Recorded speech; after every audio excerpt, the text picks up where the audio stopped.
नमस्कार दोस्तों कुछ चीज़ें इतिहास का हिस्सा बन जाती हैं और अ, ये नहीं है कि वो इतिहास में दफन हो जाएं। वो धीरे धीरे इतिहास के साथ साथ पन्नों के साथ साथ वो चलती रहती हैं।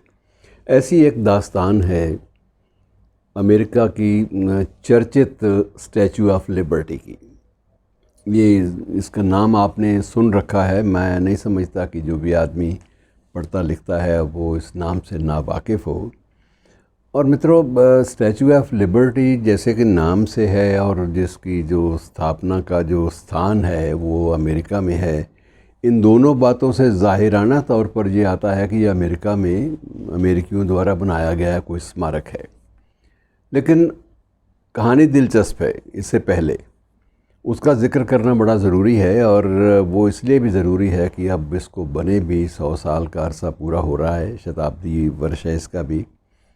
और इसी जुलाई के प्रथम सप्ताह में ही वो वक्त था जब फ्रांस के कलाकारों ने ये अमेरिकी राजदूत को दोनों देशों की दोस्ती के प्रतीक के रूप में भेंट की थी।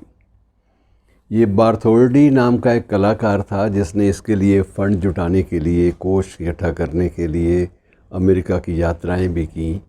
मकसद जो है वो बड़ा अद्भुत है कि दो देशों के बीच दोस्ती, और दोस्ती ये नहीं है कि स्टैचू ऑफ लिबर्टी को अमेरिका की सरकार और फ्रांस की सरकार ने मिलकर बनाया हो, ऐसा भी नहीं है। कलाकारों ने बनाया, कलाकारों ने बाकायदा इसके लिए फ़ंड रेजिंग की, और फ़ंड रेजिंग करते हुए उन्होंने जो कुछ वो बना पाए उसका एक स्वरूप एक सामने प्रस्तुत किया। एक रोमन देवी का प्रतीक बनाया, लिबर्टी की देवी का एक रोमन स्ट्रक्चर, रोमन ढांचा, रोमन देवी का एक ढांचा खड़ा किया गया। उसके दाएं हाथ में एक मशाल थमाई गई, और उसका जो प्रारूप, जो प्रारंभिक रूप से बना था, वो रूप वस्तुतः मूर्ति के रूप में प्रस्तुत किया गया आज से 100 साल पहले फ्रांस के अमेरिका के राजदूत को फ्रांस के कलाकारों द्वारा। अगर ये सरकारी कोई उपक्रम होता तो कहानी बिल्कुल अलग होती, लेकिन ये सरकारी उपक्रम होने के स्थान पर कलाकारों द्वारा किया गया उपक्रम, जिसको सरकारी मान्यता बाद में मिली, और बाद में विधिवत वो वक्त भी आया जब अमेरिकी राष्ट्रपति ने उसका विधिवत अनावरण भी किया। ये बातें सारी लंबी चौड़ी हैं। दिलचस्प बात यह है कि इस मूर्ति का जो मूल स्वरूप है, जो आज जो स्वरूप है, वो मूल नहीं है। मूल स्वरूप में बहुत साथ साथ वक्त के साथ साथ नई नई ढंग से इसको परिभाषित किया गया है। नए नए ढंग से ये कहा गया कि इसका जो आँख की दिशा है, वो किसी ने कहा कि थोड़ी सी इसमें तब्दीली लानी पड़ेगी, किसी ने कहा कि दाएं हाथ में जो मशाल है वो जो है उसका एंगल थोड़ा सा ठीक करना पड़ेगा, फिर किसी ने कहा कि धातु का फ़र्क है। फिर जब वहाँ से फ्रांस से, पेरिस से जब जिसको भेजने की बात आई अमेरिका में, तो उस वक्त भी समस्या काफ़ी आई। उस वक्त इसके पीसेस करके भेजे गए ताकि वहाँ जाके इसको जोड़ा जा सके, क्योंकि इतनी वज़नी थी, और तब तांबे की रंगत थी इसकी, और तांबे का ही इसके ऊपर खोल चढ़ाया गया था, तो काफ़ी टेढ़ा काम था। लेकिन जो स्पिरिट है इसके पीछे, वो एक बहुत बड़ी बात होती है। और ये दोस्ती जो है दोनों देशों की, उसकी प्रतीक है, सिंबल है।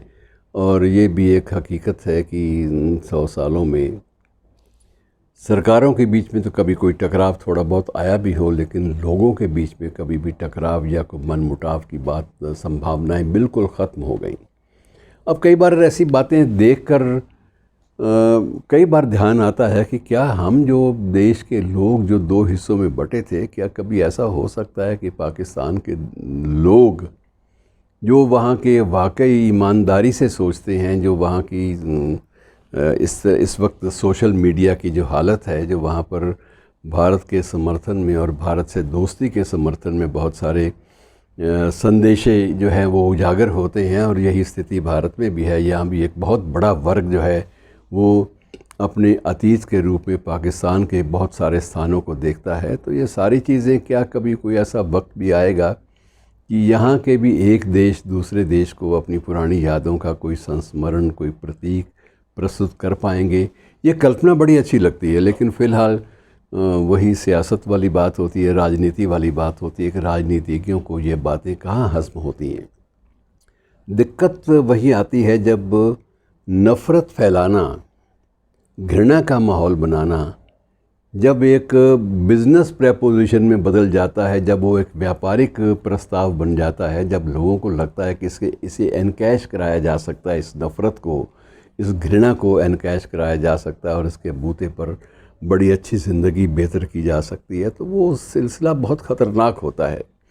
इसलिए ऐसे प्रयास, जैसे स्टैचू ऑफ लिबर्टी की अगर 100वां जन्म दिवस है और उसके उपलक्ष्य में हम उनको याद कर रहे हैं, उस मैत्री संबंधों को, लोगों के बीच मैत्री संबंधों को, तो यहाँ तो वो भी संभावना कम दिखाई देती है कि लोगों के बीच में, आम आदमियों के बीच में जो मैत्री संबंध हैं, जो एक दूसरे, जैसे वो शेर भी है ना प्रचलित कि एक दरख्त ऐसा मोहब्बत का लगाया, निदा साहब का है, आपको याद होगा कि एक दरख्त ऐसा मोहब्बत का लगाया जाए जिसका हमसाये के आंगन में भी साया जाए।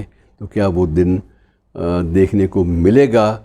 इसकी इंतज़ार जो है करते रहिए और दुआएं भी करते रहिए। काश कि वो ऐसा दिन आए जिस दिन हम लोग मिल बैठकर कम से कम कभी तो अपने अतीत के दुखड़ों पर एक झाड़ू फेर सकें, उसको बुहार सकें और उसके बाद एक कूची लेकर एक अच्छे अच्छे रंगों की एक पेंटिंग जो है वो बनाई जा सके। मित्रों, जब कभी आप इधर जाएं, कभी यात्रा का मौका मिले, यात्राएं पता नहीं खुलती हैं कि नहीं खुलती, लेकिन जब भी आप जाएं वाघा बॉर्डर से, तो उस वक्त आपको बहुत सारी चीज़ें नज़र आएंगी। उस बॉर्डर के ऊपर बीच में जो बरामदा है, बरामदे के बीच में कोडक कंपनी ने एक पेंटिंग लगाई थी। फ़ोटोग्राफ्स, एक्चुअली पेंटिंग नहीं थी वो, कोडक कंपनी की वो एक यादगार प्रोडक्शन थी। उसमें सिर्फ काफ़िलों के चित्र आपस में जोड़े गए थे। एक रूपता या एक सौहार्द का जो आने जाने का जो सिलसिला है, उसके भी फ़ोटो बने, उसके भी कुछ चित्र जो है सामने आएँ और दुआ करें, प्रार्थनाएं करें और अपनी सोच को सकारात्मक रखें। शुक्रिया दोस्तों।